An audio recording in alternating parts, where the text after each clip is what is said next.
Jobber Nation, if you're come on back, because that was by far the funniest like clip ending. It was so anticlimactic, like it felt like SmackDown for a little bit. Oh, wow. Like when you just when back in the day, like when UPN9 when the news was about to come on, and it was like 9:59, and UPN said fuck SmackDown, and the news started. That's what happened. Oh, yeah. But no, Josh said, yeah, back. Yes, no, we have a new friend of the podcast is back. Yeah. To talk about, this is the post Ballin' for Peace episode. So we can get some of the dirt on what happened. We got the winners in the building. Yeah. Winners. Okay, some more than others. We win it out some here. More than My others. man hit the game-winning shots. Yes, but it's time to tell the story of what happened. But H2O first. What was your stats? Who, mine? It don't matter. No, it don't matter. I want to know. I played maybe like 4 minutes. It don't in my own game. See what happens though. But I started the game. It was. So you got to start the trend. You got to start the trend. Yeah, I started the game. I had a couple assists and everything like that. Ooh. So great assists behind the back. You do. Yeah, I did nice passes and things like that. So it's enough for like a highlight. You know what I'm saying? That's okay. You know. That's all. He had a highlight reel. Yeah, nice little highlight reel. But So yeah, I started the game for everybody, you know, but I had to go and do some other stuff and do interviews and all that. So like, so you was just in and out. It was just like they were like, yo, the game is about to start. You have to get on the. I literally had no warm up, no nothing. Like you didn't see me out there warming up or nothing. Nothing. Like, so I literally jumped on the court, had to tip off like just playing ball. Like literally, I didn't even get to stretch. Damn. Nothing. So before you continue going, I want to say I'm really proud of you. First of all, thank you. I thought what you did, guys, what you put together with you and your team. Shout out to your team and yourself It was a beautiful thing. Thank you. Homie had Whoopi Goldberg. Enough said. Whoopi Goldberg was in the crowd. We had the pictures to prove it. Yeah, he had Whoopi Goldberg in the crowd chilling. Chilling.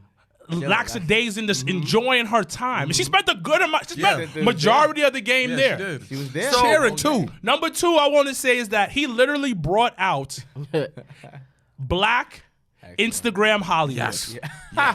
Yes. That's a fact. I have to give you respect of bringing so many different people with. You got to be honest with you. When you're like an Instagram content creator, you have a large ego. Yeah. Nah, it's down here now. Yeah, but when they all came in, everybody was friendly. Everybody was super nice. Everybody was working together. My coach for my team was N.O.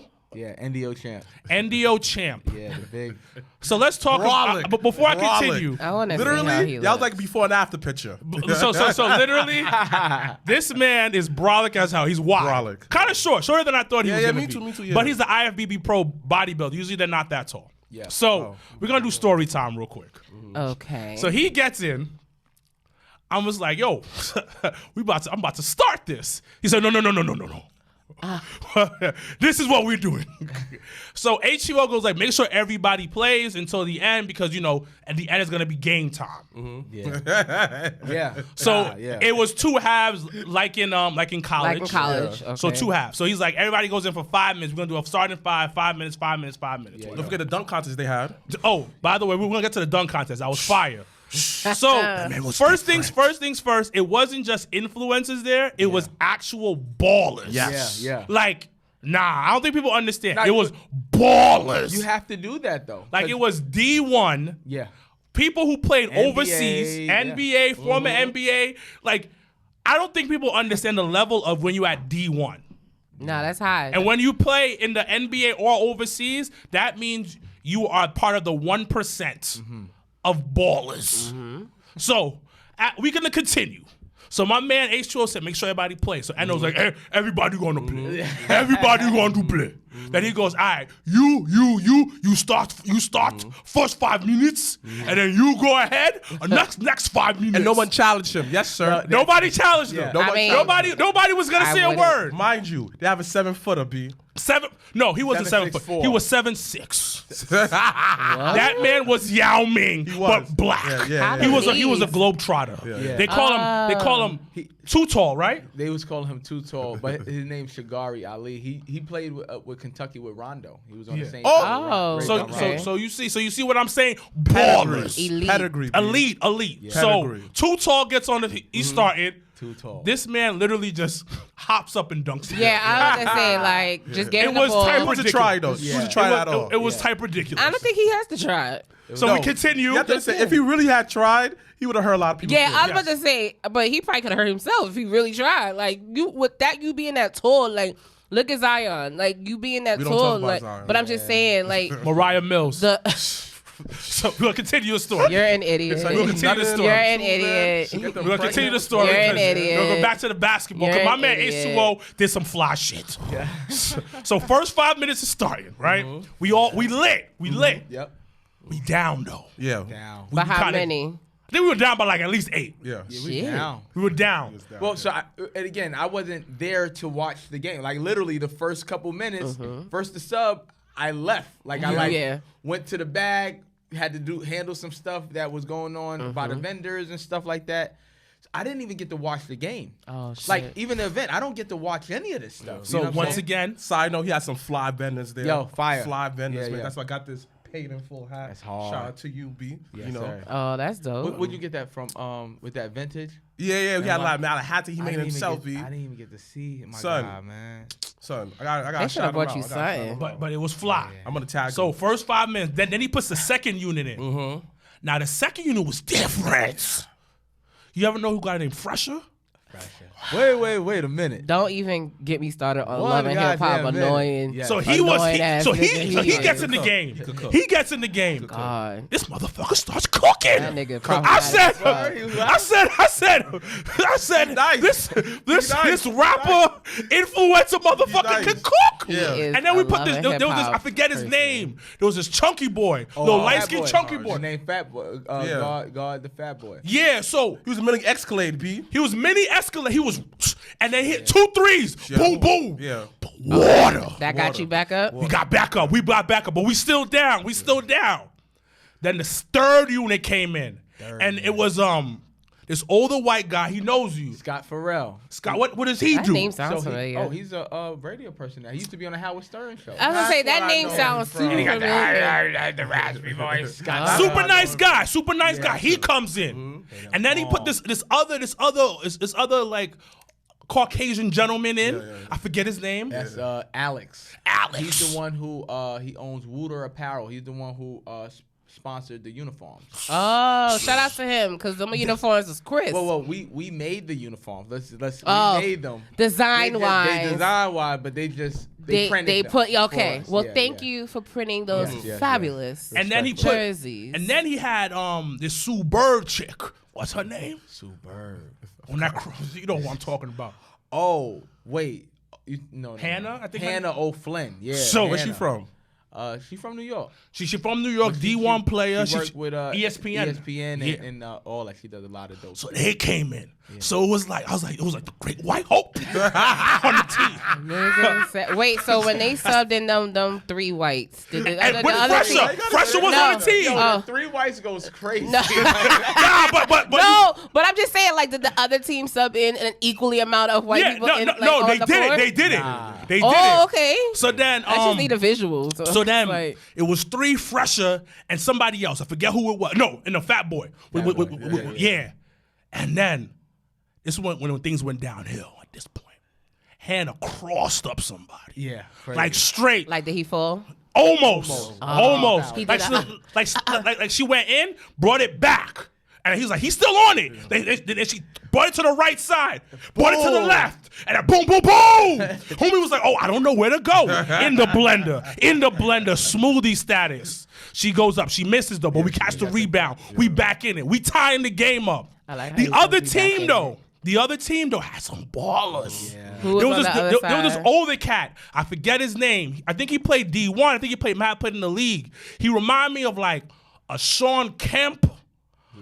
Oh, you talking about Space Jam? Yes, his name is Space Jam. Okay, he's a Harlem Wizard, and he's like one of the world's. He used to be like, well, he still dunks. He still like can dunk and all that, but he's one of the world's greatest dunkers as well too. But yeah, And that little man on the court. He with the Harlem Globetrotters. So halftime hits. We only down by 2. Yo, your narration of I now you visually seeing it, yeah. So we down by 2 at this point. I still didn't play yet. I'm still waiting for my time. Wait, how much was each half? We did 18 minutes because usually it's like 20 minutes. Yeah. So we did 18-minute halves. Okay. We usually do like 10-minute quarters. Yeah. Right? Running time, it stops the last 2 minutes of the quarter. But we was on time restriction. You know what I'm saying? Okay, so we wanted Lehman College to come in. We want to be able to go back there. You know what I'm saying? So, yeah. No, that makes sense. So we continue this. So we down by 2. And then Eno goes, hey, who didn't play? And I was like, I didn't play. He looks at me. He's like, I got you. but hold on. We down, so we got to put the ballers in. And they can't That's believe how he talk. So she's like, we're going to put the ballers in, and I'm going to play too. Wait, what? He started the second half. Yeah, he did. Yeah, he did. Hold on a minute. He did. You mean to tell me the coach coded himself and put himself in the game? Uniform Yes. on. He had a uniform. He had a He was uniform. supposed to play. I don't know how he got coached. Because Stace Face was supposed to be doing it. Her and Steph G. What's the other chick, the bigger girl? Stace Face. Stace Face. So she was there. That's where I know her from. So she was there, but she was more like a cheerleader, assistant coach. She was. Both of them were. Yeah, and then, but you know who pulled up? One of my low key favorite underground rappers. He don't know that I don't be marking out from Graf was there. Yeah. My man Graf. Yeah. Look him up. He nice. He be writing for niggas too. He said Live Wire Curry. Oh, Steph. Curry. Yeah. Staten Island original. That's what the. Is he there? No, that's shout out to Oddball Podcast on YouTube. Make sure to follow Podcast them. is one of the. I'll tell you about them later. They're good. They're So good. I got to get on that. So too. Yeah. So, anyways, we down by 2. Eno goes in. So we start going down again, but because they had ballers on the other side. Like I don't think y'all understand. These are ballers. All of those guys, they either play with the Harlem Globetrotters. They play professional basketball. Yeah, like this is their life. This is what they do. They do this on a regular, consistent basis. So this is what he's explaining. Right? Yeah. So these are ballers. So we down now. And they didn't want to lose. I came in the game and the dude, he's like, like, you know what I mean? I'm like, yo, damn, like, okay, I gotta really ball.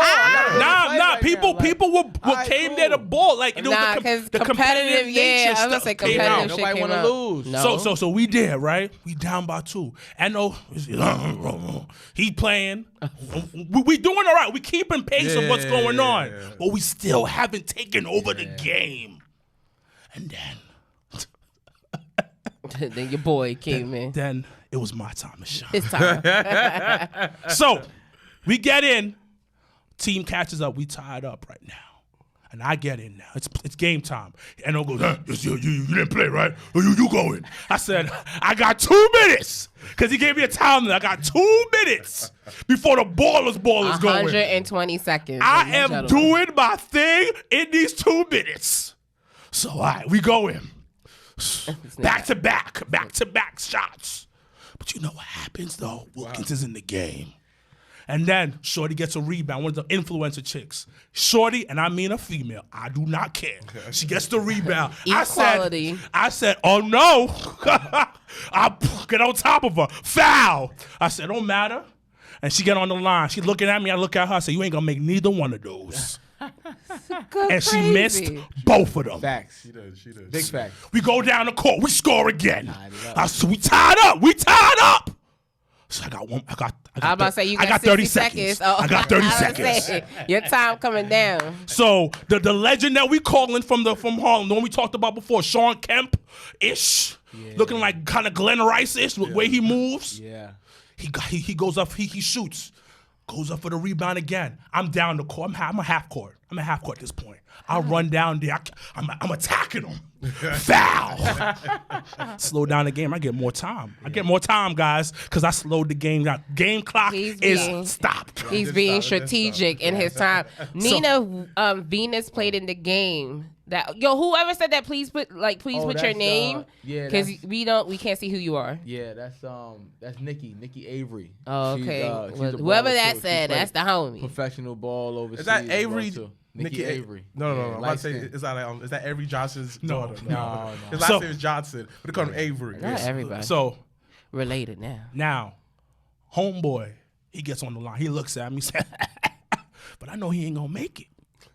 Miss both the free throws. That's crazy. He did. Damn. That really happened. He did. Damn. When did I come back to the game? So this is when clearly when you made the game winning this shot. This is when my man comes back.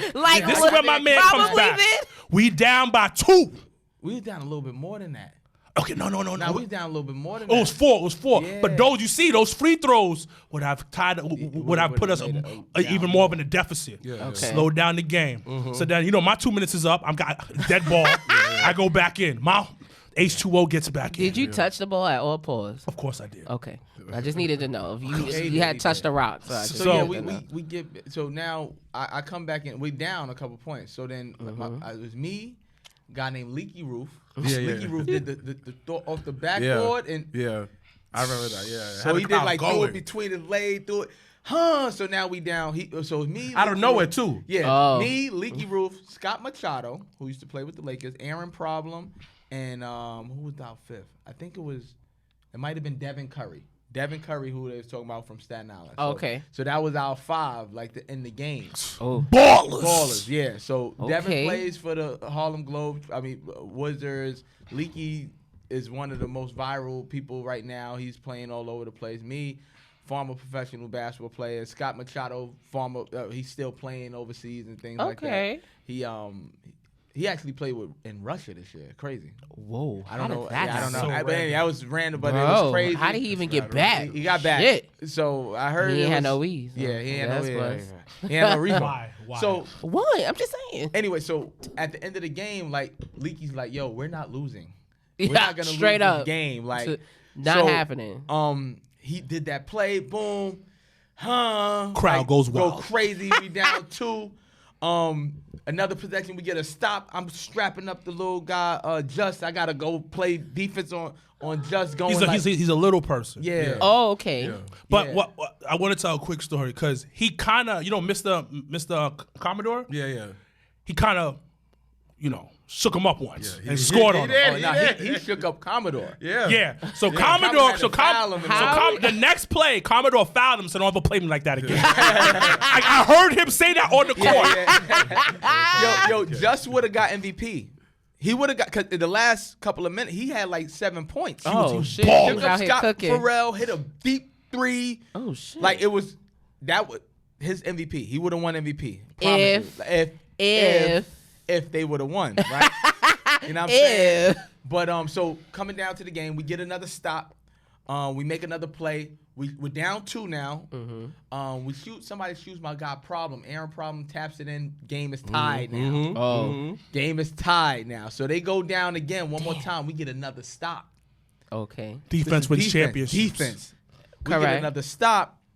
And I'll let you set up. Matter of fact, you know what? I'll set up the play. Yeah, go ahead. So we had so we get the rebound. I actually get it. I think I throw it to Aaron Problem. My guy Problem, he used to play at Delaware State. Oh. Big street ball. His name is The Problem because he used to be a problem. You know what I'm saying? So he's one of the street ball legends and everything like that, who's played in Ballin' for Peace since the year 1. He's played in every single last one of them. Oh, nice. And he's always played on my team, too. The big 7'4" guy, Chagari, he's always played on my team, too. So that's why people are like, oh, you be cheating. No, I just pick my friends who I like. I just get my team together. I don't know what y'all going to do. And then I pick the new guys up. You know what I mean? So anyway, Problem got the ball. He goes, he tried to go. My guy Confusion stops him, right? He goes again. Boom. Kind of stops him. He sees Scott. He passes to Scott. Scott can't get the layup. He kicks it out to me in the corner. Wow. I'm wide. In my head, I'm like, yo, this is before the shot even comes. I'm like, yo, if I make this, that's it. This is it. You know what I mean? That moment did was everything stop? Yeah. Yes. So, yes. That Everything moment was like when Shawn Michaels super kicked Ric Flair. Yes. Because I feel everything just stopped. I swear everybody got quiet in the arena. It slowed down. Everything stopped. And then we all waited. And my man. This sounds like the ending of Eddie. Legit. And then he I'm thinking of every basketball movie. Yeah. All water. Then the referee tried to play him. I said it was a 2. That was 2. Said, nah, that was 2. No, it wasn't. I don't even no, shoot 2. Yo, No, why it was refs straight out three, here? son. So the Wildin'. other ref is here with it. The other guy, he like pointing down because I ref too, so I know what he like this, like with the 2 for like the hand down. Because if there's a 3, you mark it right here, and then when you make it, it's here. It's good. So you go here. And then you mark it when it goes that in. makes sense. Oh, I didn't know that because now So they thinking mark about like on TV, if you They watch like a Knicks this. game, you see the ref like put when it the up, guy on the he 3-point shoots it, line, and when then he the other make it, hand it go goes- up. yeah. Oh That's what wow! next Yeah. You learn So, something new every. Oh, so they know he's attempting a 3. Yes. So then Yeah. now, okay, he And made now you it. gotta confirm Boom, it. like he made it. So now, Oh. if it's a 2, I like that. and I it's like some learning. controversy, he'll go like this. So he didn't do that until I made it. Oh, He didn't mark it either. But it's Oh. a 3. So it's so like he's in the wrong. the anyway. other dude, the other ref at the top, he marks it, and when I made it, he made it 3. But the other guy was trying, nah. Like, nigga, you mean nah, what are bro? you It's a talking 3, about? bro? Like, you know, even if it wasn't, you call it at a 3, bro. Yeah. Like, you know what I'm Like, saying? what Like, if the game over? What the hell are you talking so about? he like, yo, bro, he like this. running down Because the next day after when I asked him about it, it was like, yeah, it was some controversy. And I was just like, the niggas played a videotape back? Like, what happened? Like, what are we talking about? Everyone, like even other team knew that it was 3 points. It was a 3. Yeah. So who was MVP? So we ain't really give one out. They was like, What? yo, you the MVP because we had to get out. Oh, okay. We had to Time. leave. Gotcha. Like they was trying to shut off the lights and everything. well, like that. goddamn. Like yeah, like because we was over time. It was supposed to be 8:30. It was like 8:45. Yeah, I feel like when y'all was talking, it was like almost 9 o'clock. Yeah, but everybody literally, like, one thing I have to say, everybody was on time. Yo, shout out to K Gotta. She on here. She had a summer viral moment on Summer Jam, dancing with the baby and everything like that. She played in the game too. Oh, wow. Oh, that's dope. Ain't nobody cheat, K. Ain't Oh, nobody cheat. damn. No, it's so good to just see a feel good was type mad of fun. event. So for me, like that was like making that shot and being your name H2O. You don't really. I wasn't really trying to play as. He much, wasn't you know trying to what be I'm the saying? Like, superstar, but he was and the that- It might superstar. as, you know, and it really happened that way. It's Like okay. a storybook ending. So like even just, I'm still He finished the story. finished the story. He finished the story. Unlike Cody Rose, I finished. He finished my the story. It was Bringing good, it though. back to New Damn. York. Being back in New York after 4 years of a layoff from doing an event, having people come out, Whoopi Goldberg, being on Pix 11. I was on Sports Nation the other day. That's like, dope. You know what I'm saying? Featured artist, featured on that show and everything like that. You know, and I always said it before this. I told you guys the right yes can change everything. So like we in that trajectory right now where these yeses are. We coming not in getting abundance maybes right no more. now. We getting yeses. We not getting I'ma see. I'll think about it. Let me know. Nah. You can't say no to that. The mayor backed me. Yeah. Whoopi Goldberg backs me. Yeah. Like, you know what I'm saying? Like Pix 11's backing me. Like Listen. They did a whole post They story. did a whole right? story, Yeah, yeah. I saw that. I did too. It was good. Like it was good. Like the whole atmosphere was just really chill. Like, I mean, that's how it's supposed to Like, be. yeah, I mean, for it's sure. a It charity. it was different. It's, Like everybody just had a thing where like we come together, but at the same exact time, thank you for the exposure. Is your whole staff women? nah. if it is, it's smart. No, The I have majority was. If it is, You know it's what smart. it is? It is smart. So It is smart. my staff that I have on, let me keep it a buck. Like my guy Thomas, he does all the graphics. Yeah. You'll never see him though. Oh, okay. Why? He has a family, Oh, he has okay. his wife and his kids. So it's like he's there. He's doing all this stuff, doing the invoices doing and it. all the other stuff that He's we doing need. the business side of The stuff, business but- side of it. Like he's out like CFO, right? Yeah. You know, Okay. but he also does like those marketing pieces. Like we had 4 flyers for everybody. Yeah. Everybody had 4 flyers. And that's not That's easy. not cheap either. The, You know what I'm saying? okay. We had two. It's the truth. It's not cheap. Even when we do like the match cards for our shows, You like do one, you get 1 flyer. yeah, We gave you 4. You're Team Peace, Team Equality. You know, we gave the 2 for the stories and everything. We made everybody feel comfortable. Yeah. The Yeah, media feel comfortable they coming did. out, and you feel good. It's unlike any other event because sometimes, and it's cool. We gotta try to keep the people in the stands a little bit more. You know what I mean? But when it's the dunk contest, we want that energy. We want Yeah, you everybody want around everybody. and everything. It was a like dope dunk contest. Yo, Who won? What was his name? The guy that won? that. Dunked over 3 people, dogs. Come on. Oh, that's who won. Yeah. Oh, okay, I saw that clip of the guy. I was like, his balls definitely touched his head. Yeah. Definitely did. I saw it and I said, "Yup, that happened." It doesn't balls matter, on the man. back of your neck. Yeah, I was like, all there. Bow. I was like, well, one time, one take, it was great. The whole reel was like, oh, he won. Yeah. He won. So won. we had that. Shout out to Real Fans, Real Talk for that. That was $500 that Kamal won. good for you. Let me get $1. Shout out to Wilson Basketball. They sponsored the 3-point shootout. They gave us 35 basketballs. Oh, that's dope. They gave us basketballs ain't cheap. The ball racks and everything like that. Shout out to Trey Young. We had that game ball that we played with the official game ball. Of Trey Young has his game ball with Wilson. Oh, okay. So I picked the Trey Young basketball from Wilson, from Flagship Store. We're going to do a lot more stuff there and stuff. Wow. But it was super dope. Like strategic stuff, and planning and marketing. So shout out to them. Shout out to my guy Nick Leone for winning the 3-point contest. Yeah, there's a lot of real shooters in there. Like, I didn't want to do it because it's like, if I didn't really want to win my own stuff. He said, I'm gonna let y'all have it. Like, It's okay. you know what I'm saying?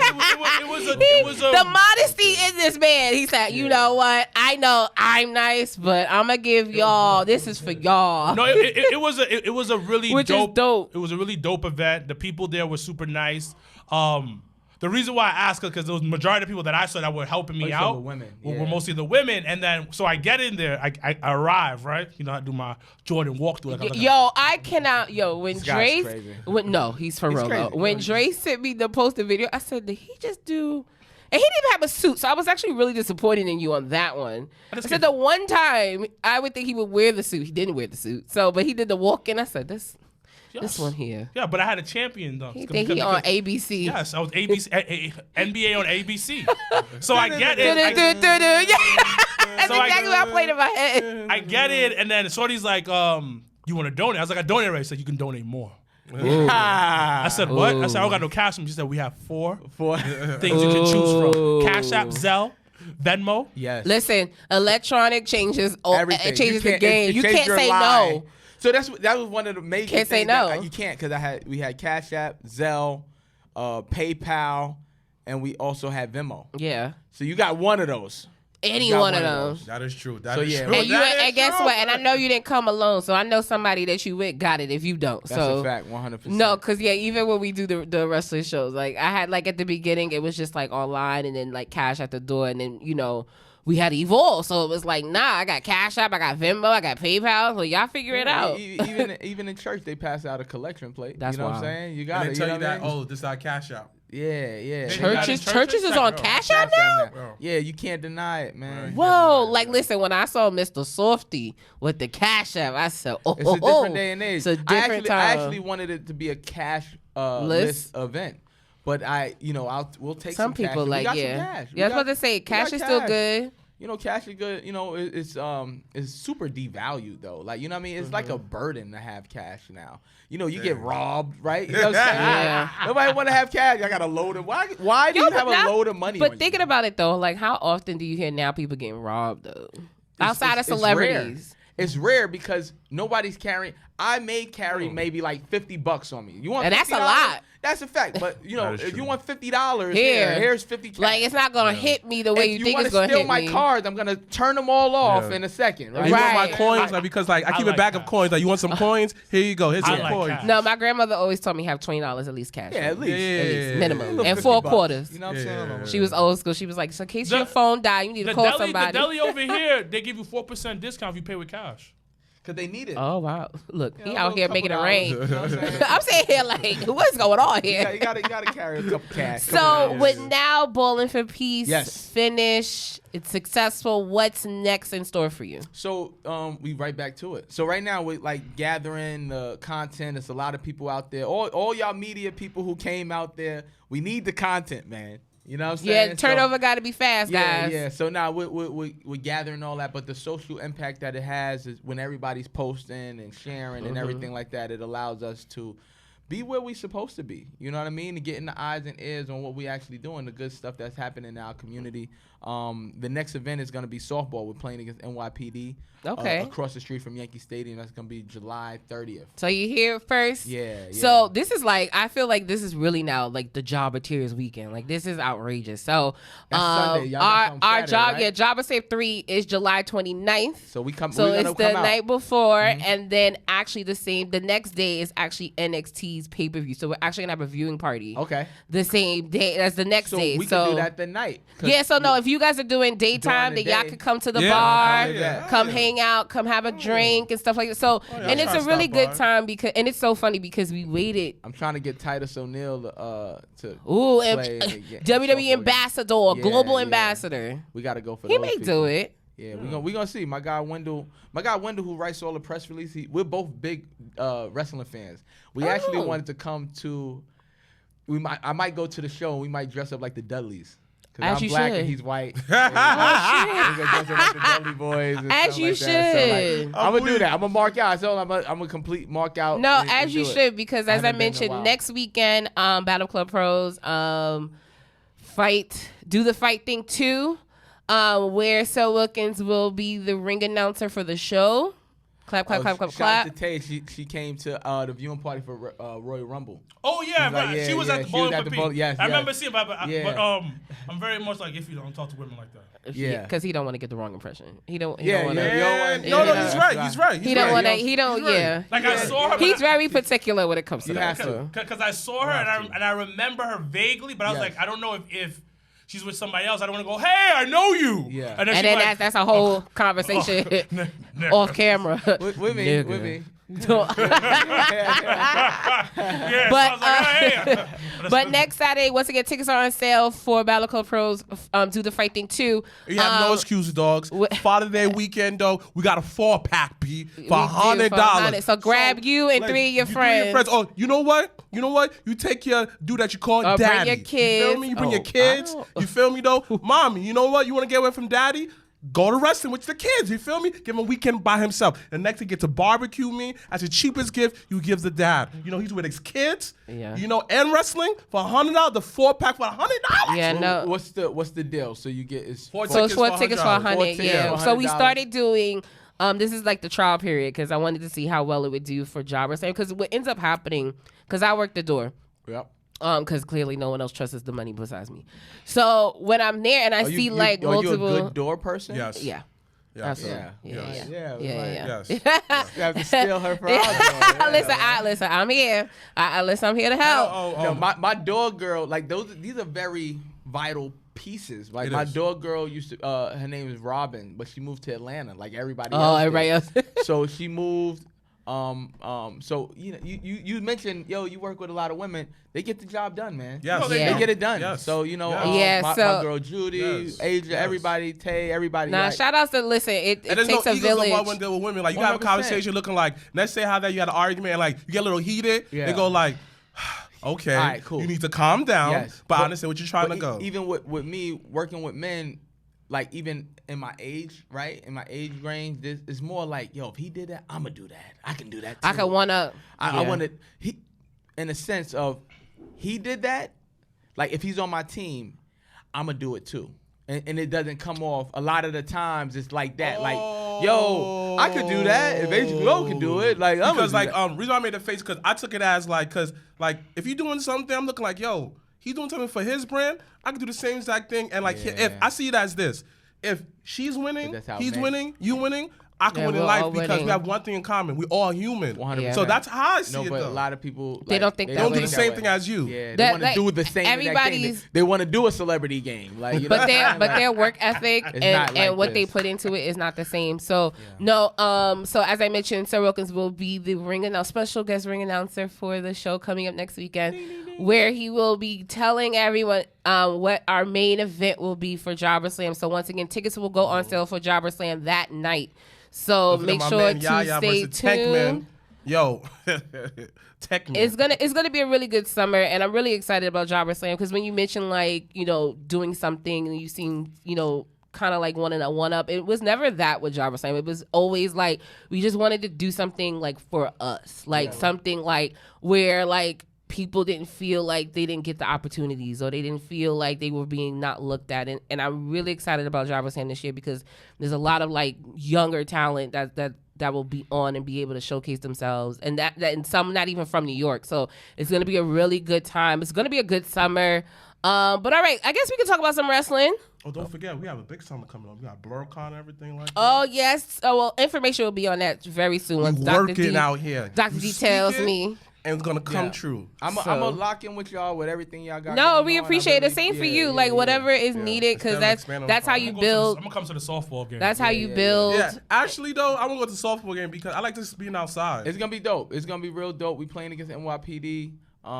Are you gonna have like half like nah, it's like 7 straight innings, up 7 innings. Oh, okay. So it's like that. Yeah, that's easy. We're gonna have a youth clinic as well too. Before that, like like T-ball, like you know what I mean. Oh, that's like cute for the kids. RBI programs gonna come out there and do that. And just I love to have the vendors out there. I love to get people involved. Like some people, they think about that in a whole nother way. I like to get people involved. Yeah, because it gives them that sense of like this is something that I was a part of, and that I haven't done. My guy Wendell's up here. Hey, we talked about you too earlier. I was telling we about to go and be the Dudley boys. We're gonna come on by. Yes, softball game July 30th across the street from Yankee Stadium. Woo. This is our second edition of that. Yes, it's gonna be fire. It's gonna be dope. And man, it's free to come out, but we ask for a donation. Yeah. And guess what, guys? If you don't know, donations are tax deductible. So it is, it's a win-win across the board. Because that's what I think a lot of people, you don't realize that, because even when you think of the celebrities that donate and stuff like that, like that's a tax write-off. Like, we don't do that. Our community, girl. But that's what I'm saying. People don't realize certain things that are beneficial to the community is that, when you donate, it can come back to you in a little bit. But and Dad doesn't Wendell, it's on you. Too. It's on you to get the WWE out there. I told him we spoke with that early. Well, that was yesterday. I think it was yesterday. We spoke, and he's gonna reach out to WWE. Yeah, as he should. Listen, WWE do anything, man. Yeah. Nah, they're really good on especially like a community base. Like they have like stuff like that. Anything for like they do a lot of low key community stuff for like let's go on social media. Like on social media, but like the people who evolved, let's say there's Titus O'Neil, let's say someone else, they post on social media. Speaking about that though, I had read an article. Paul Heyman had an interview recently, and he talked about how he had to how Vince and them had to convince John Cena to go public about him doing the Make-A-Wish because he didn't want it to seem like he was biting off or ripping them off. So at first he was doing. That's how he got to be like the one with the most Make-A-Wishes, because in the beginning no one knew. Because he didn't want it to be out there, and he didn't want that image. He didn't want it to be about him.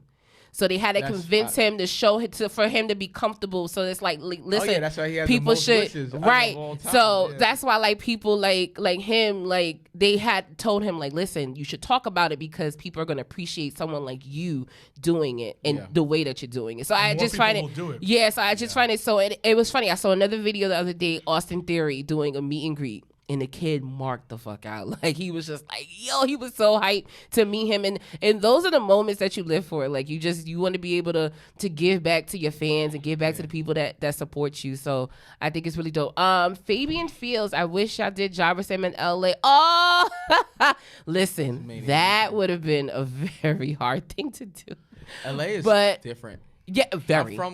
I went to school in California. And that means the bathroom. And everything. LA Sacramento, is right? Different. I went to school at Sacramento State, but I went to Chafee and Rancho Cucamonga, which is with the Young Bucks. Yeah. I always know that that's the Young Bucks is from Rancho. Yeah, from Rancho. Yeah. Oh, word. I went to Chafee Community College. That's where they from. I went to I got my full scholarship to Sacramento State after that. Oh wow. But yeah, it's super random from Queens, New York, going and playing ball with the mountains and everything. Yeah, that was actually pretty dope when we went to LA, and I was just like, wow. You ever seen that show on next Friday? No, on Netflix. There's a show on Netflix called. No, it's not Netflix. I was thinking it's a talks about people going to like junior college and then getting to get to their.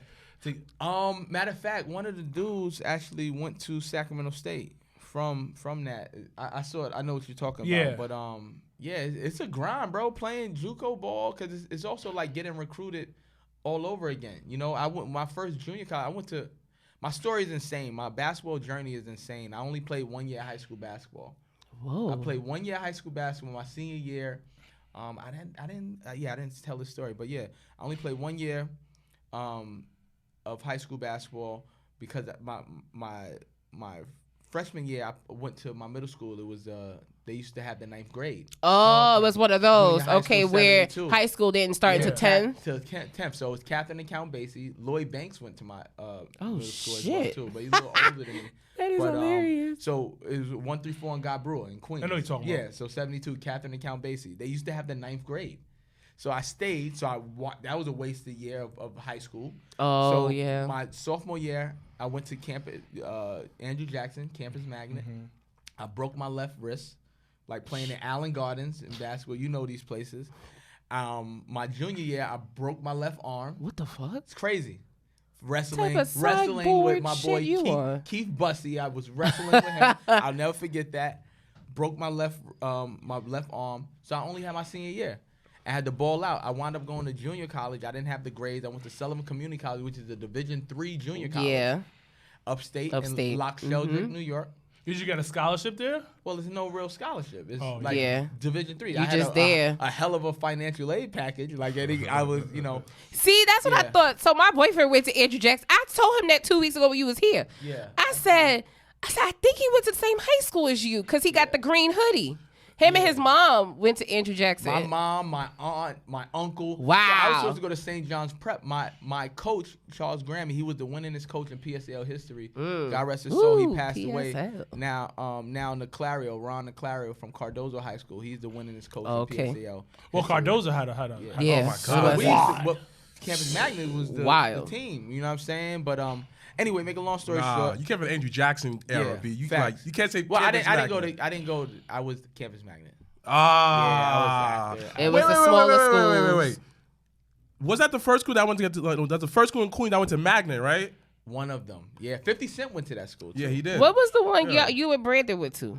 Went to Edison. Yeah. Okay, I can't remember. And I went to August Martin. Oh, you went to Martin. Yeah, My boy Thomas went to Martin. Edison was Edison. It's a weird school. Edison it's Jamaica, and then Edison's behind it. Yes. Yeah. So when you drive up the hill, you see Jamaica. Mad. Well, yeah. You see Jamaica. It looks like I know on the queue. It looks something like out of a college campus. Out of a college campus, but when you go behind, that's where Edison was. A baby school. Yeah, but Edison was a vocational school, so you're guaranteed a job when you got out of Edison. Facts. Oh, that was the same like Transit Tech kind of. He said he did Campus Magnet and Andrew Jackson. That's hilarious. Oh, nah, I was at campus. So like, anyway, so like that was I went to Sullivan, a Division III junior college. This is unheard of stuff. So even my story of playing Division I ball and leading them in scoring and breaking records and stuff like that on a Division I level, only playing 1 year high school basketball, like I'm used to adversity, right? You know what I'm saying? So went to Sullivan. Played 1 year there. My head coach left and all that other stuff. In the middle of the summer, I was all conference, all region, all that. But when I first got there, I was like 18, and these guys were like 28 years old. It was old grown men playing back. You know what I'm saying? Because in junior college, you can be Whoever just wrote that, please put your name because we don't know who you are. But he said I went to Edison. I was on first year of Reform Wrestling team. That was after I left. Yeah. Oh. Wait. So this is some real so it was crazy. This is a real TV shit, B. Yeah, so dang, it's like an all-American storyline right here. Nah, so nigga, speaking about all, did you? No, let him. Oh yeah, all right. Oh my god, all American boy. So I did that. I went there. I went to a school, and I'm a past through this. I went to Monroe Community College in Rochester. You know what Monroe is. So I went out there. The guy named Jerry Burns. He tried to get me. He recruited me to come out there. I had a triple-double against his team early in the season with Sullivan and all that. So I went out there because I didn't want to go to California yet. And he tried to bury me, bro. Like he tried to have me there, and I almost wasted my sophomore year there. And he tried. It was almost like he just got me there, so I didn't have to play. You didn't have to play against him. It was the craziest thing ever because I was wilding. Anyway, make a long story short, I wound up sitting out that year, still had my scholarship, and I had to How'd you pull that off? Because I got a hardship red shirt. What it does was that a hardship red. My mother was sick at the time, and all that, and I didn't play the amount of games that could have to take my year. Like, I just stopped playing, right?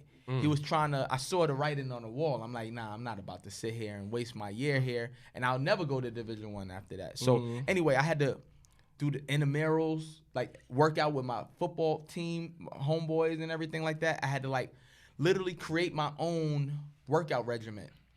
And this is a long story, but and then I came back to New York for like an exposure event in April, and I got on. But that whole time, imagine being somewhere, you're supposed to be playing on a team, you're not playing with the team, you're in a place that you're not familiar with, you don't know. Having to work out every day. It was a guy named Glenn. There was a lot of people on that path with me who helped me out through that time. A guy named Glenn, he used to shoot, older guy, used to go to St. Bonaventure. He was probably in his 60s. But I used to, work out with him. He used to catch the basketball, pass it to me, all that.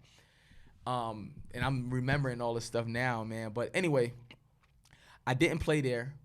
The baseball coach had to help me get put in my information to get the hardship red shirt.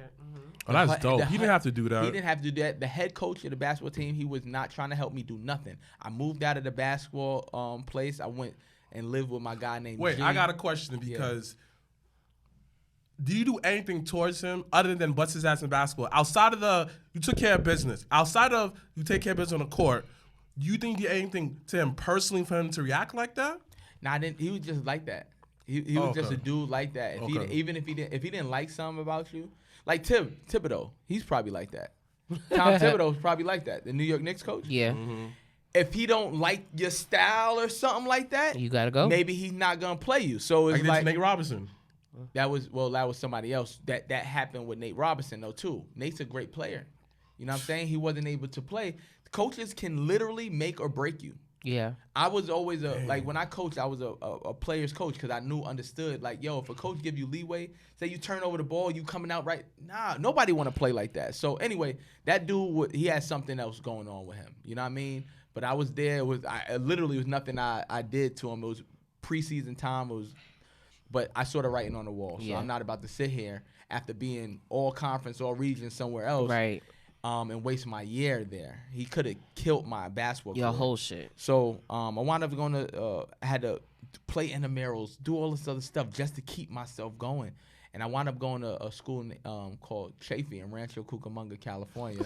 Shout out to the Bucks. That's a long ass name. Yeah, and then I wilded out with all conference, all region. And this story's a little long. We'll talk about it a little later, but it was a lot of trials and tribulations that happened. Mm-hmm. But my determination to make it D1 and only playing 1 year high school basketball, going to the Division III junior college. Who does that? And then going to Monroe Rochester that they didn't work out, and then going to Cali.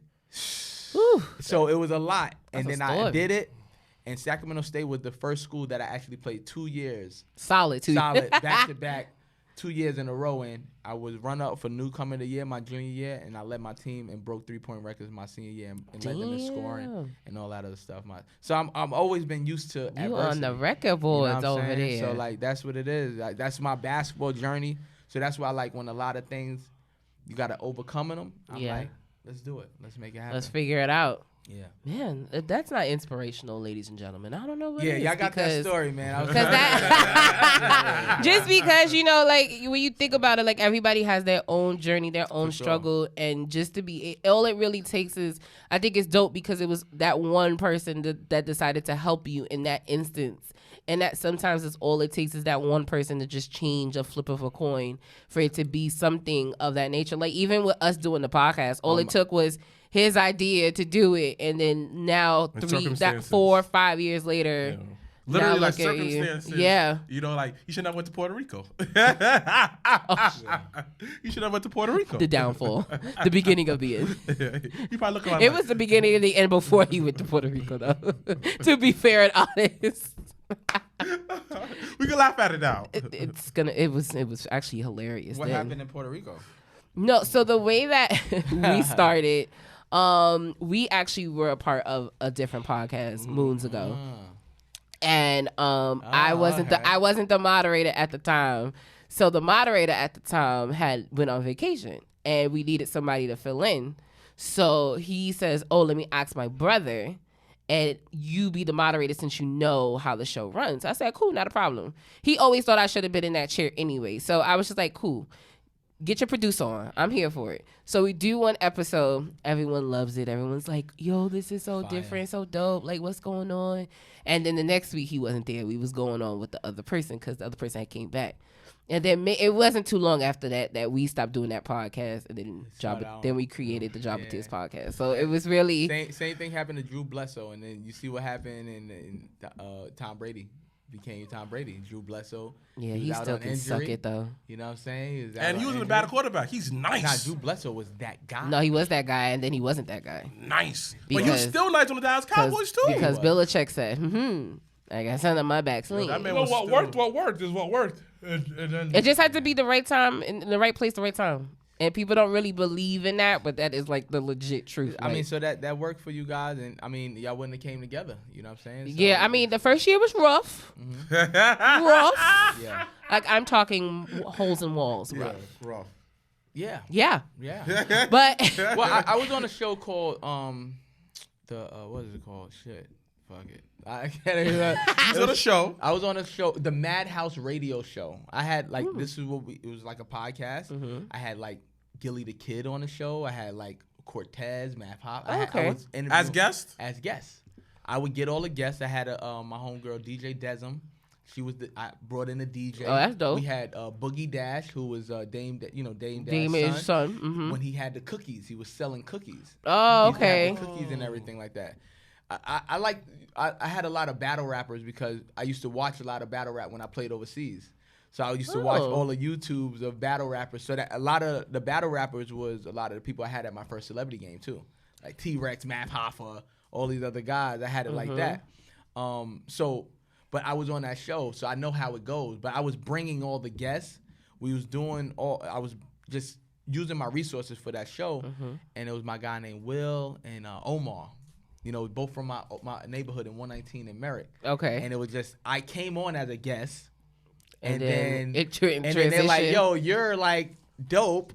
We want to get you on the show. And then I came on and I just used all my resources and I was bringing mad guests in and stuff like that. And the producer, my guy named Preach, I do the show on tap right now too. We do that at a bar. It's sports talk at a bar.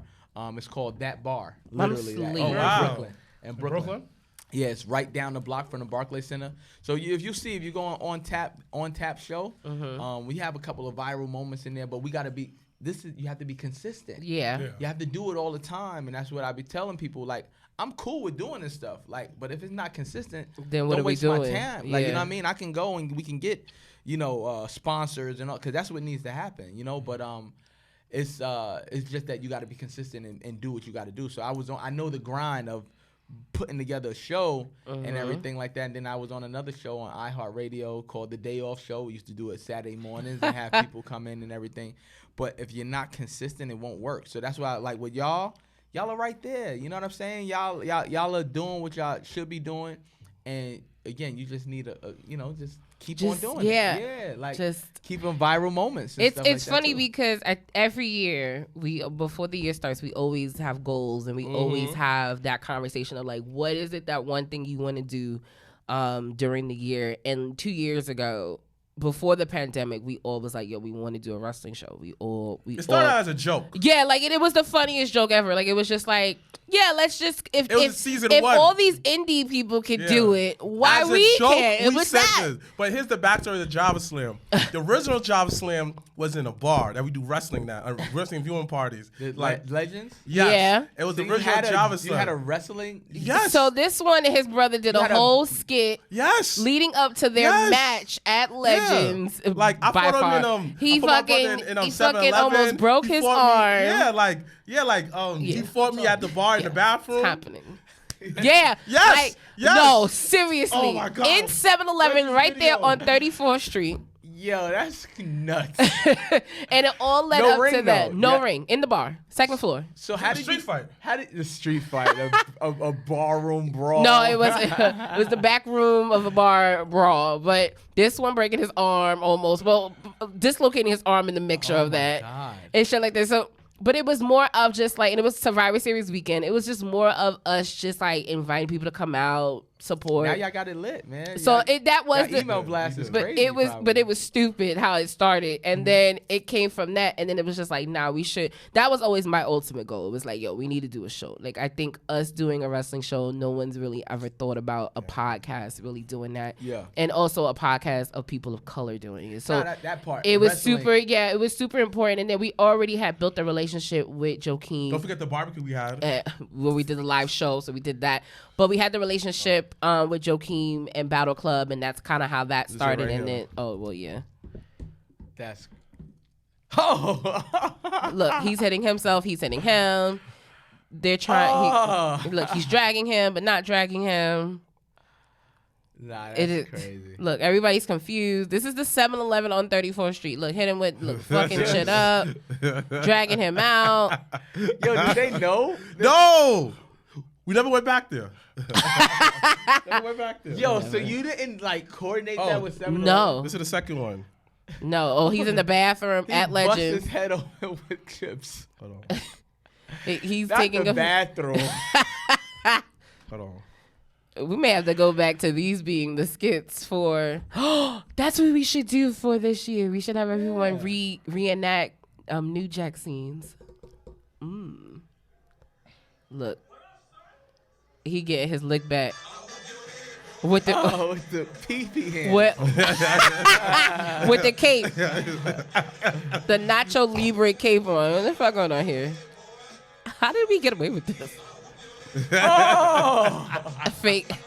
Shout outs to Leo, our old camera guy, because I'm pretty sure this is Leo recording. No, that was this Rich. Shit. Really? Yeah, that was Rich. Shout outs to Rich. You know, Rich to Hollywood for me now. Rich dollars now. Rich dollars. This nigga here, Hollywood rich. Be out here in Mexico and all type of shit, like whatever. But no, but it's just super dope to kind of just see like the progression. So like it went from that to our first JobberSlam that had like over like 250 people there. That's fire. My mama came. That was our first wrestling show. It was so funny. How many matches y'all had? Too fucking many. And that's the thing. I'm upset. So I think we had the first one. I'm really sure we had 12. 12 matches. Yeah. The second one, It flowed well though. It did. It did. So I did good on that. It wasn't. It didn't feel like it. You had an AEW show? Yeah. Yes, we did. We did. But it flowed. But it very made well. sense. It flowed It very made well. How do you go sense. about getting your wrestlers? Like, so you guys. Okay, we can talk a little bit how about do you guys go JobberSlam about- and just that. And I mean, we come and together. especially in New York. Like, I don't see wrestlers. I don't know where they are. I don't know where they hang out. So yeah, no, you'd be surprised. They hang out everywhere, but no, they do They're though. on the corner. No, dead ass though. They're at your gym. It's so funny. Yeah. Steve, I think, was working out at a gym in the Bronx. And no, I'm lying. It wasn't Steve. It was somebody else. Somebody else was working out at the gym in the Bronx. Birch? And Powell TV, Birch Show. Yeah. Yeah, that's my guy. Who's Whirly? Yeah, he says SirWilkins. We're on through it's industry shit. Yeah. Well, he's That's a- my- the that's my- industry I've known him since he guy. was like 10 years old. Yeah, he's an industry nigga. but no, where we find so we come Gotta love him, together. though. Yeah. I mean, everybody gotta have that one industry nigga that you just like, I do anything for you, bro. I got you. No, so we really just come together like this at a table, sometimes a living room, and we just kind of like just spit out like the wrestlers that we like, the wrestlers that we notice are on the come up. And then the wrestlers that we know are going to put asses in seats. Like, it's a balance of all three of those things. Because So you got to it's be like- able to draw, but also give people opportunities. So think about it as you have your NBA ball players, you have your G League players. Yeah. So now you're looking at people who did played overseas who are not signed. That's what you probably like. Oh, where do you get these players from? So then you have to kind of like know the independent. You got to scene. scout. So, and Kinda gotta know the honestly, independent our scene. first 2 years of the podcast, we're still heavy on the indies, and that never is a love that we've forgotten about. But we were super duper like heavy every show, sponsoring every show we could, and things like that, just to kind of build the relationship, but also just meet wrestlers and build that personal relationship with them as well. And that started to happen, and then we ended up our first JobberSlam we had Big Swole versus Tasha Steele main event. It was not, I don't want to say like the first time, but it was one of the few times that women have main evented a show in New York on that type of scale. And then for Big Swole, I'll never forget when we got there at the venue and she said, I'm the main event. Like, I've never been the main event. And like to be able to give sis that moment and her winning in that moment. We had Shane Taylor Promotions when they were like the hottest trios. Still is. Shane is still making moves. But at the time when they, the first JobberSlam, they were ROH 6-man champions. So we had them on. It was the people that made JobberSlam what it is. Like, I always tell people, like, that first year, even though we had 12 matches, we had like 16 sponsors. Everybody had came through. People came up from like Maryland, DC, Jersey, Maine, and from all different parts of the Northeast to come out and support. And then last year's that was outside. Was super dope because it's the first time we did it outside. It was like looked like Def Jam Vendetta, Fight for New York. Yeah, so like it's just it takes a really good team. That's the first time I repped at JobberSlam. Yeah. Yeah, we had Prolific versus Jobbertears South. Yep, the first time. So now we're ending that feud, and it's just it's a really good feel to just have a hands on it and seeing people really appreciate the show. Like, I'll never forget Earl. I hope he's still watching, but Earl, the first show, he said, "Yo, just the way the matches were, like the sequence of them, like he loved it." And I always I take a test to that because that's like my number one thing when we were planning show is like the order of the matches because that is important. And I feel like it's a lost art in a sense because there's certain times where even when we watch wrestling now, it's like certain things like I don't know. I felt like if MJF would have opened the show, I maybe would have been more in tune. Well, for the promo I heard around the world, the promo's a little too long. Yeah, it was a little too long. But the thing about it, that's what WWE does. So they're trying to go a different way about it. See, but the thing what I would give with the E is that even though like promos may, because me and Vince are we buddies, but the thing with them when they do that is they normally do it at the top of the hour. So did they do it at the top of the hour? No, it was the very end of the 8 o'clock hour. Yeah. That's why they flew into the 9 o'clock hour. But that's why they did it that way. Adam Cole and and MJF's promo. I was able to watch that promo. Yeah. Oh, what did you think? I watched. I actually saw it. I think it was this morning or something. Like Adam Cole. It was a good promo. I think it was a good promo for him. I don't know if the choice of word of coward. Like, I would want something a little bit more stronger than coward to use that word. He used coward, right? Because he's still in WWE. You think so? Yeah, because their promo's a little bit more PG. Yeah, for sure. So that's why you probably used it. Because you saw the stark differences in the way they both cut the promo. Because the way MJF cut the promo, because MJF cut his promos by yelling a lot. Yeah, a lot. Which is fine. That's his thing, and he gets his point across, and he grows it. So, but you saw a little bit more polished. Your cornbread. you saw a much more polished promo from Adam Cole because of his demeanor the entire time, and he's gonna use a little bit less harsher words when he's cutting the promo. You know what so my mind goes differently about even matches. It's like sometimes like, man, I want to see this match, but I know this person's not gonna win. Yeah. So like I know Adam Cole's not gonna win. Like that's the thing. I would love to see this, but is I think they may have to pull the trigger. Off of MJF. They may have to. Well, MJF, no, they're not because he has them. He literally has them. And I don't know why they let it get to this point, but I feel like he has AEW by the balls. Well, really, everybody in the company has AEW by the balls, except for the person with the balls. That's really what it is. Tony Khan? Yeah. Mm-hmm. Yeah, he doesn't have everybody. Here, I'm gonna shove out money, and that's why things like that. You hear about the Jaguars getting a new stadium? I was like, what? How? Yeah, they got money. It's like, what is going on here? They have they probably have more money than WWE. But then they got a pool in their arena, in their stadium. So I'm just like, what are we upgrading? Depending sometimes, the government will upfront some of the costs though. Yeah. They pay half. Well, yeah, but that's like what Tennessee did. That's what Nashville did with their new stadium. They had the the city is putting money into the stadium because they know they're gonna get the money back. It's not a good place though. Like it's a lot of crime going on there too. Yeah, but that's the point of the stadium, though. Yeah, for sure. Because if you build a new stadium, usually that leads to gentrification. Well, look at SoFi. SoFi was in the hood. Yeah, so I feel like the only place that didn't get gentrified that had like a stadium was MSG, because MSG's already gentrified. Yeah, what do you mean? It's area. in Manhattan. No, what I mean by that is it was always there. Like it was there through the crack era. It was there through everything where everything was around MSG was going crazy. Yeah. But that's how I feel like living in New York, seeing MSG going through all the ways. They're changing it right now again. They're doing I'm about to say that front looks hard. Crazy. First of all, if you've ever been where fucking Amtrak is, it looks like JFK. Yo, it's fire. So what it does. Nah, it's dope. So I can't wait to see the end results of that, you know what I mean? But that's why I feel like MSG really went through the hood era, like where it was bad. But like you said, that's New York though. Exactly. I think that's just New York. Yeah, I was about to say everything kind of upgrades. Let's look at Barclays. Look at even Yankee Stadium. But even look at 42nd Street. 42nd Street. They got a Target. Gang capital, like used to be like. Well, that's the red light district. Well, they sold parts to Disney.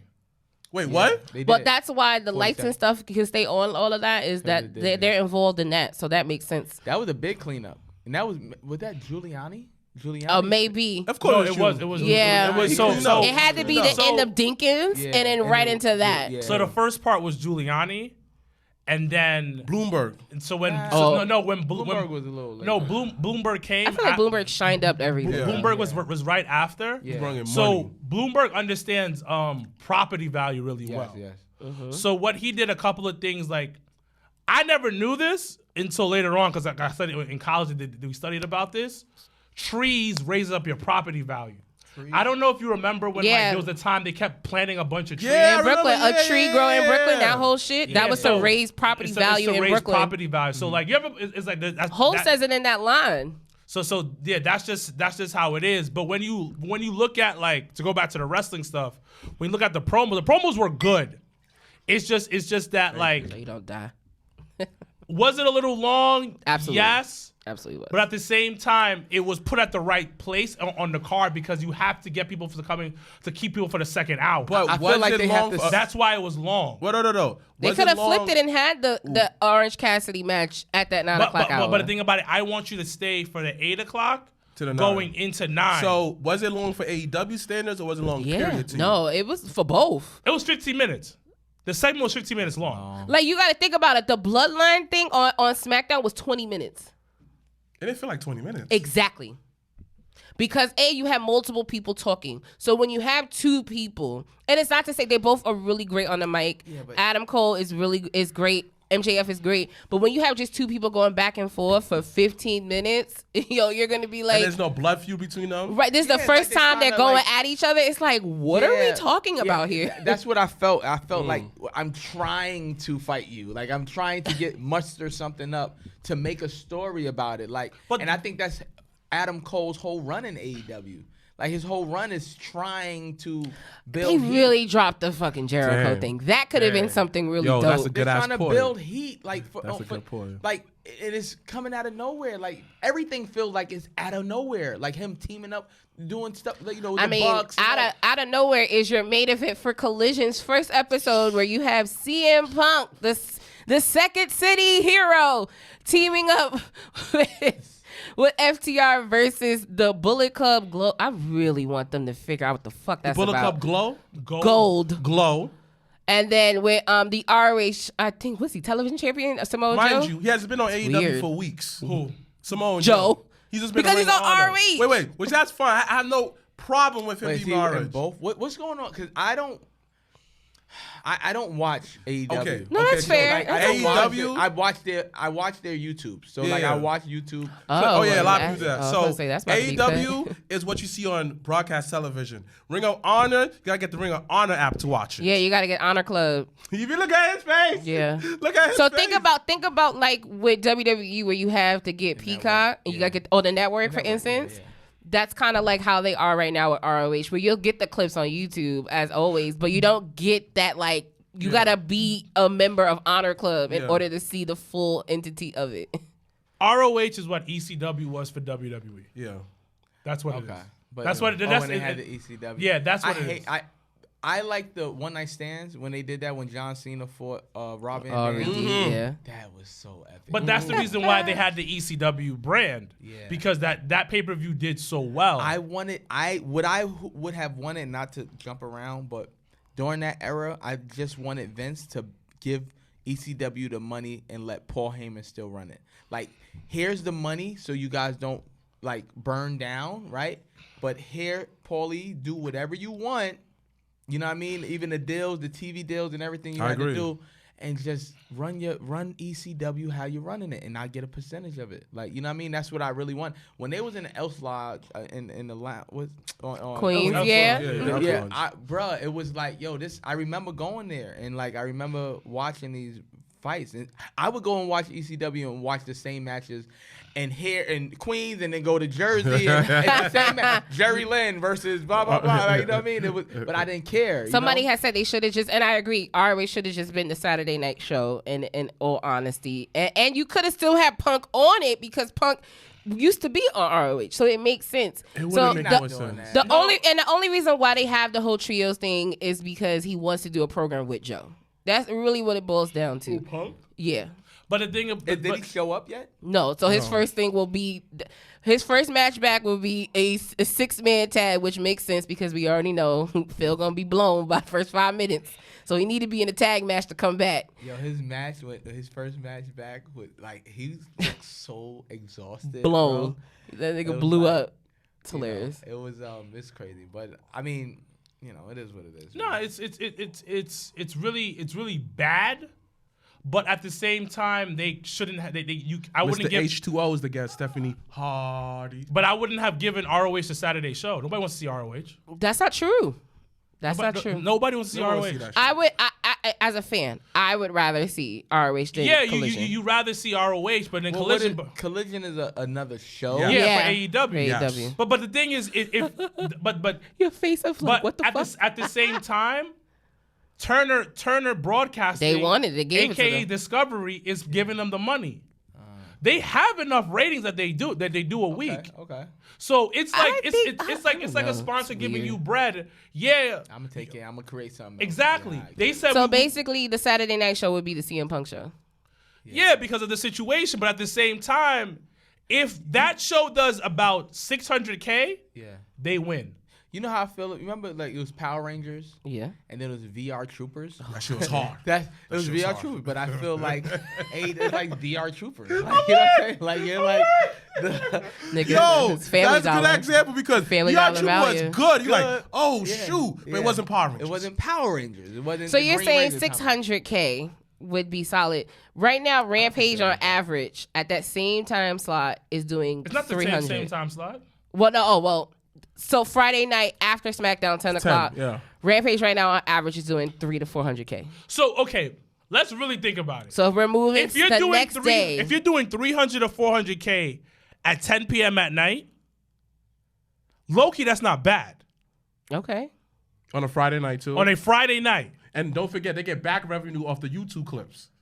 Which they don't even do anymore because I was about to say because Dark and that shit, and even no, I'm talking about Rampage putting Rampage clips up. Yeah, but the thing about Rampage, there's nothing significant on there, and I'm gonna say this because nobody wants to really has said this. They play Jade. Oh no, let's talk. Nope. They played Jade. I wish I can call Michael Bostic because last night I said to him when we went out to go smoke, I said, yo, when the last time the TBS title was on Dynamite back-to-back in 2 fucking weeks and defended? Who the fuck did that? I said, not fucking Jay. They didn't give her that opportunity. The fuck are we talking about? Now, here comes the argument somebody might say. Nah, fuck but that Jay's argument. Not good wrestler, though. But my kind of argument is this. Okay, you're right. She's not great into the ring, but I still on the company's fault. But why would you not want to build the reps and why would you not want to build a storyline? You mean to tell me this girl comes back from 2 ACL injuries that can go at any time? She has no legs. Blow anytime. You mean to tell me she could win the title Double or Nothing the next 2 days later to find it? She holding her. She did. Holding her. Shit. Holding her. Oh, kudos to you for that one. Yeah, that was WrestleMania 8. Yeah. That was 9. Yeah, just like how Hogan did it to Brett. Did the same thing to Jay. Did the same thing to Jade. Wow. But the difference is, like, Damn, the Tony. opponent didn't win, but Jade won. Nah, what's Well, did that too? Becky Lynch early, she did that to. But that led to something bigger, though. Yeah, like, but it still happened. Like, but- you understand? There's a couple of things. Wait, hold on, no. Bianca had a nice build-up. Bianca had good matches. Bianca was like, I could get behind her. So when she lost, it was a bigger deal. Facts, but I'm talking about it happened to be when Becky Lynch. Oh, yeah, 100%. At the SummerSlam, Yeah, that was came so, back. That no, Yeah, coming back, but- no nothing. How you? AEW never truly believed in Jade. no, at all. And I need AEW and I need Tony Khan to really let her know, and they need to apologize to her because I think they sold her a fucking dream. They kept the clear as day. They kept the belt on her for Chris Statlander to win it off of her. Clear as day. Clear. If Chris didn't tear the second ACL, she'd have won the title at that damn pay-per-view. Almost a year ago. So Jade, this Hey Randy. undefeated streak and all that stuff, the build and everything like that, but she didn't have that many matches.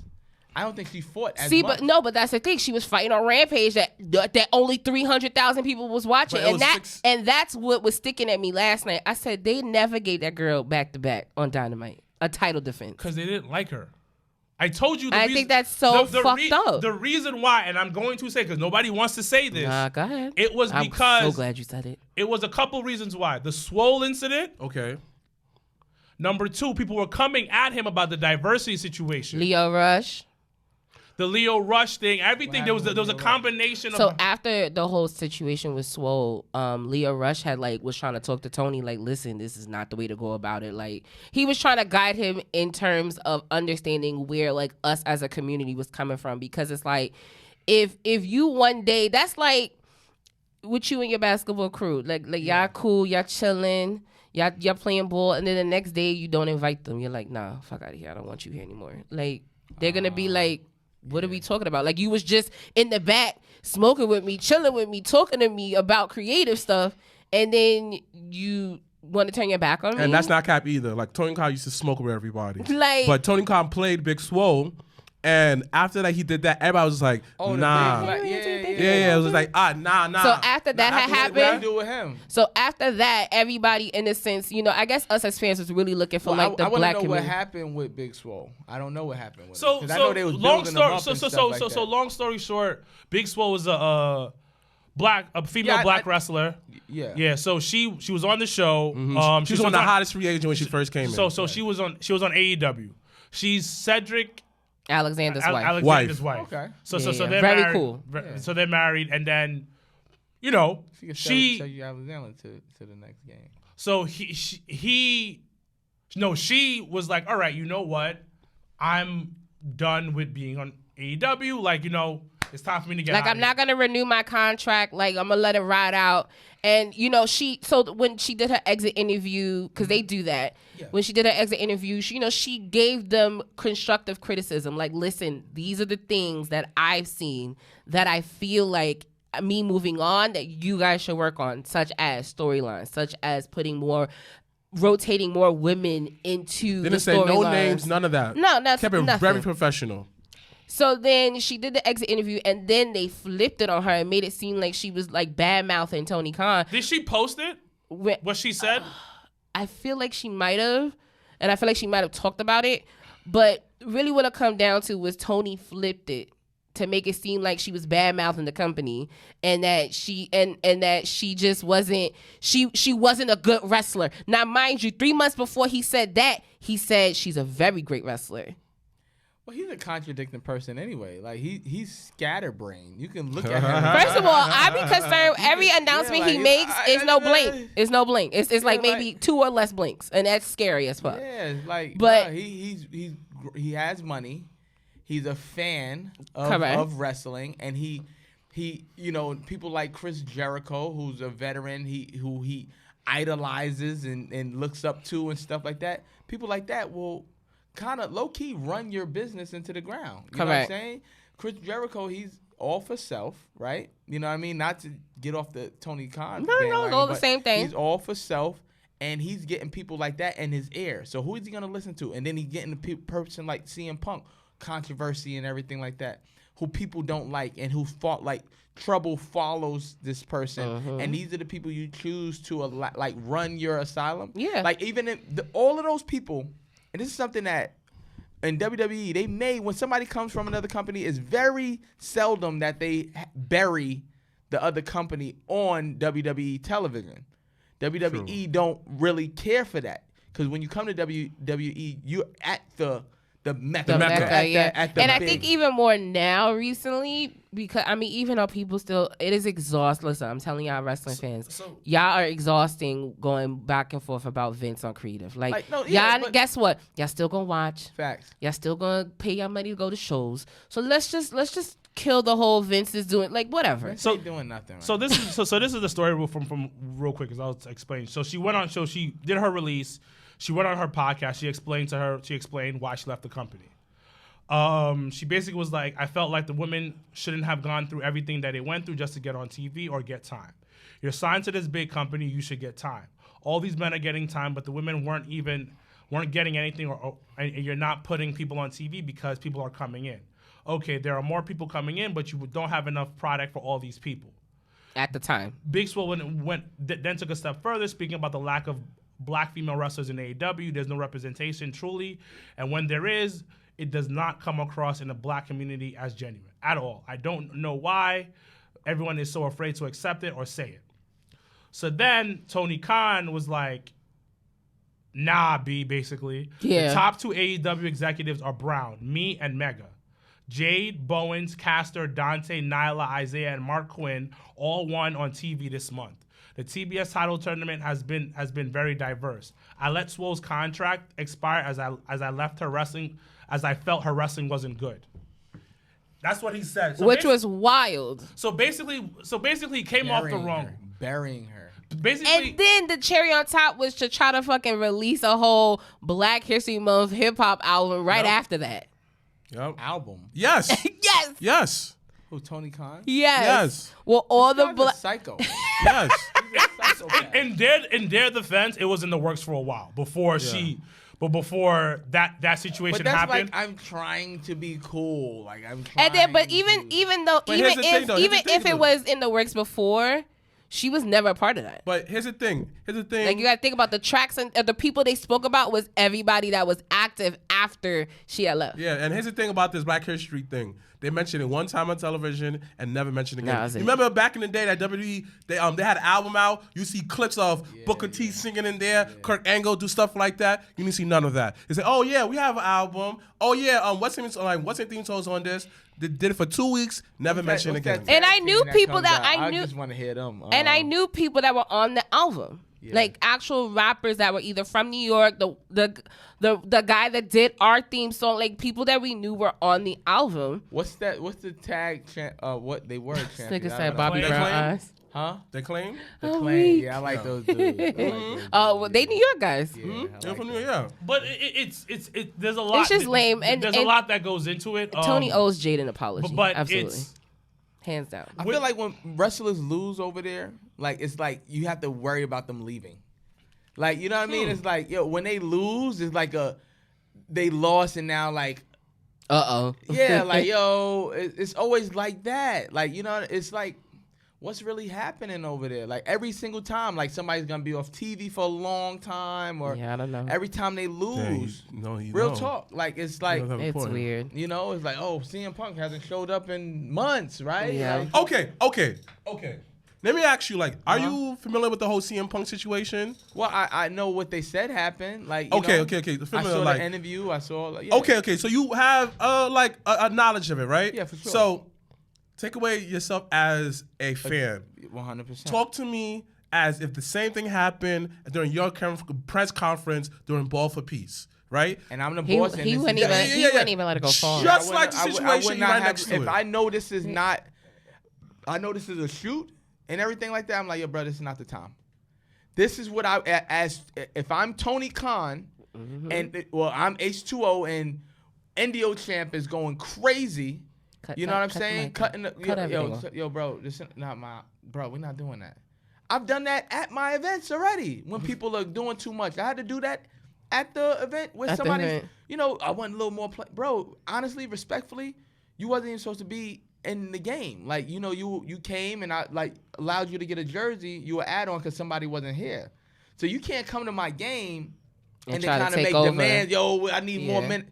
Bro, you happy to be here. Like, you know what I'm saying? So at the end of the day, we not doing that. I would have personally stopped him in his tracks. Yeah. If I noticed if I noticed it's a shoot and this is not a part of the schedule or the scheduled programming, Phil, we not doing Phil. Yeah, nah. Phil. And I we said not doing that this right and now, I think bro. Yo, guys, sorry we okay. Because it. And we talked about that even after he sat there and ate it. Like, ate it. My thing was this way. It was the wildest Let's say that, thing. you know how some people at the moment, they kind of freeze up. We know people like that, right? Yeah. Cool. That happened at the moment. You the boss. That happens. It's the first time situation. But my thing was upsetting at me is just like the after.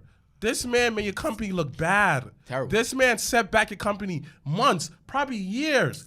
And the fact that, hey, I'm gonna give you your own show, get to pick your people you want to work with, your main event. Money. And money shouldn't be anything that Tony Khan. Like, I'll buy him out. Here's your money. Buy it. Go, Phil, because you're not gonna be. But the thing though, and I think that that's the mark. That's the hard part is that not of course that, but to be honest, the only person on the roster that could probably bring in those big dollars would be CM Punk. You know the difference between and that's that? the hard part. You know the difference between that? Like, you're right. That's I the hard definitely part. understand that, but this is why I always give Vince his props.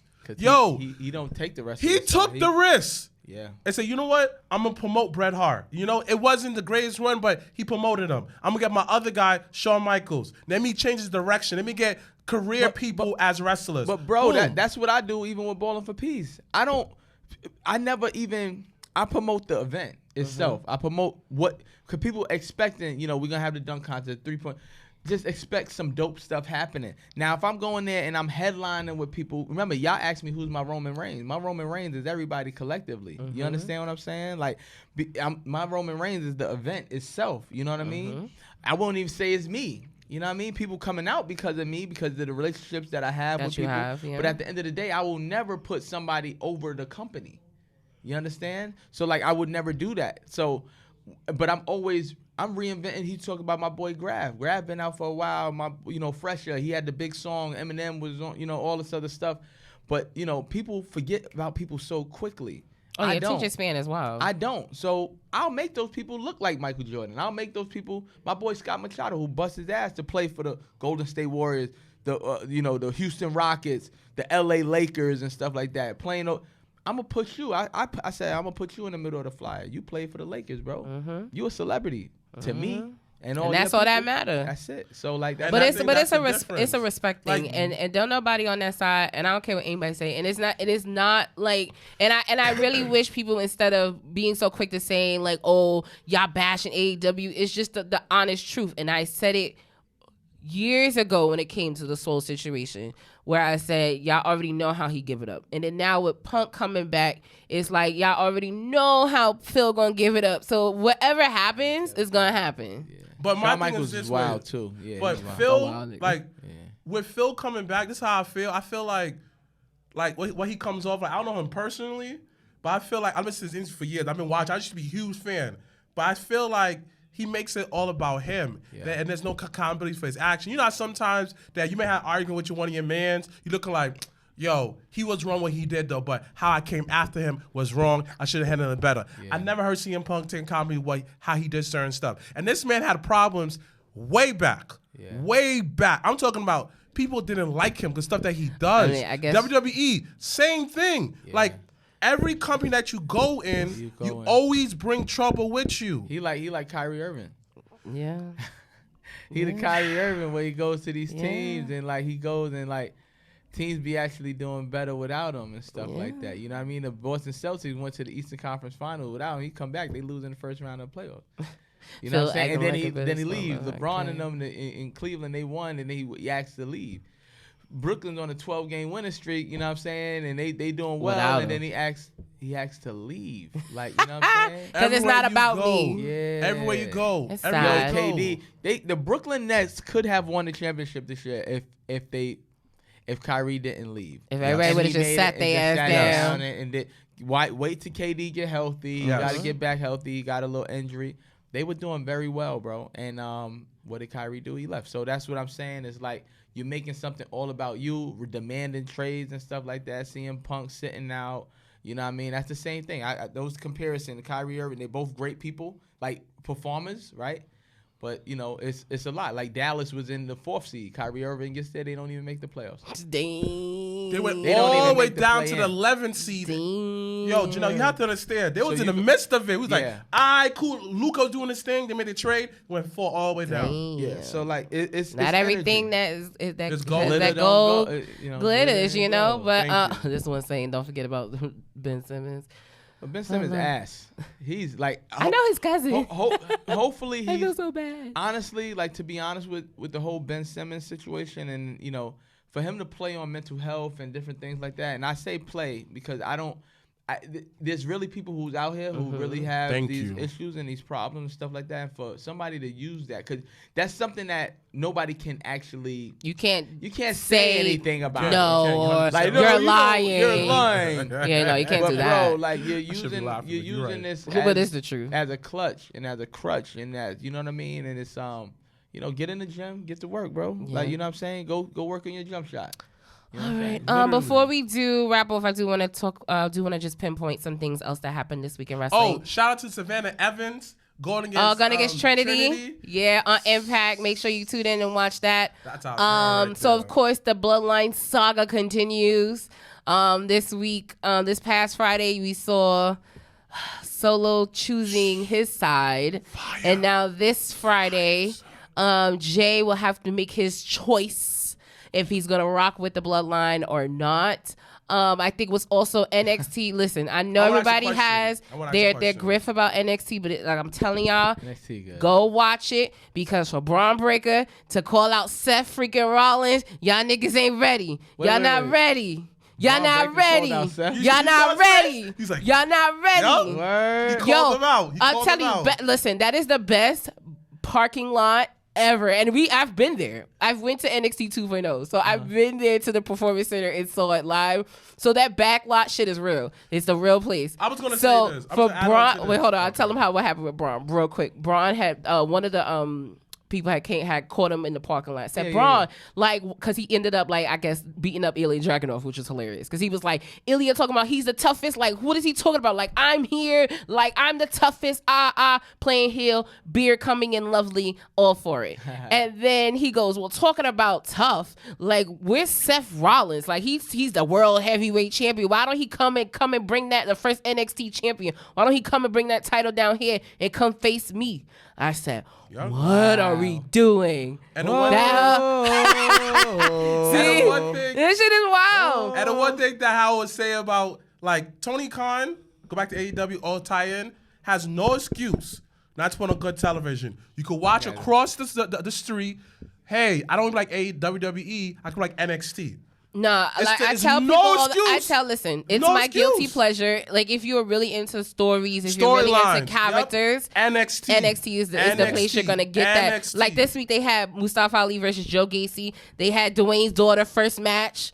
Ava had her first match. They had Thea from Chase University become the number one contender for the NXT Women's title. So, like, stuff that they're doing is always something new and refreshing, and that's what I love about NXT. I've always loved that about them. So, let me ask you a question, both of y'all, right? Okay. Do you think, how do you feel is SmackDown at a third hour? No, thank you.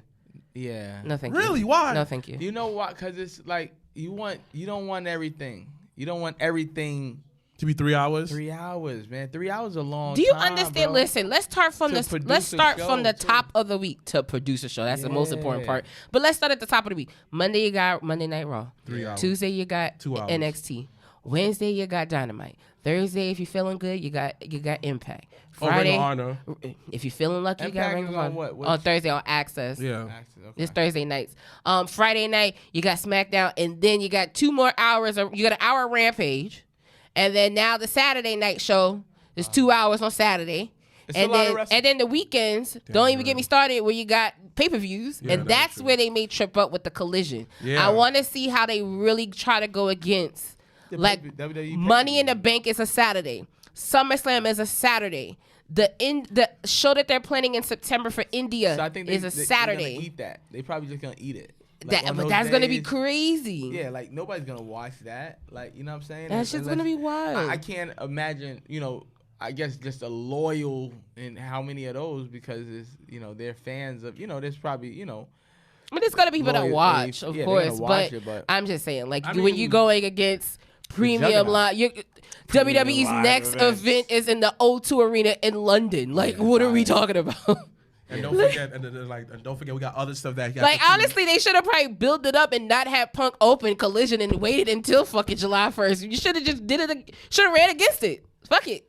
But that's just me. And when are they doing that show in the stadium? When Wimbledon in August. August, yeah. Okay. Yeah. The last weekend of August. I think WWE should throw a show that same day somewhere. They probably will. Probably be earlier. Yeah. But no, they have been because that's the last weekend of August, and then like 2 weeks after that, they're planning on doing the event in India. So they probably won't. Yeah. So listen. Did we talk? We talked about the Puerto Rico show, right? Of course. Yeah, we talked about that. Yeah, which was dope. So it's interesting now that this year they've been doing a lot of like more international things that are outside. That's why. And listen, I even told them before we got on camera. I said, listen, I'm AEW be hit or miss for me, but this whole Daniel Bryan versus Okada shit, it may get me to Toronto. I ain't gonna hold you. Like, I'm a very big technical wrestler fan. They're gonna be in Toronto. Yeah, they're gonna be in Toronto for Forbidden Door. So right now the matches that are confirmed is Kenny Omega versus Will Ospreay for the IWPG television title, I believe, and then you have Okada versus Daniel Bryan. Is that a AEW? It's an AEW and a New Japan event. Co-event. It's a co-event. Is it really a co? Like, do they brand it that way? Yeah. Like the flyer, it does say AEW and New Japan. That's dope. That what they do. With that. You know what I mean? But I mean it's always pluses and minuses when you do that, because now you have Forbidden Door where now you're getting nothing but the New Japan stars. But like I told y'all before, all the luchas, all the Spanish niggas will not be on that show.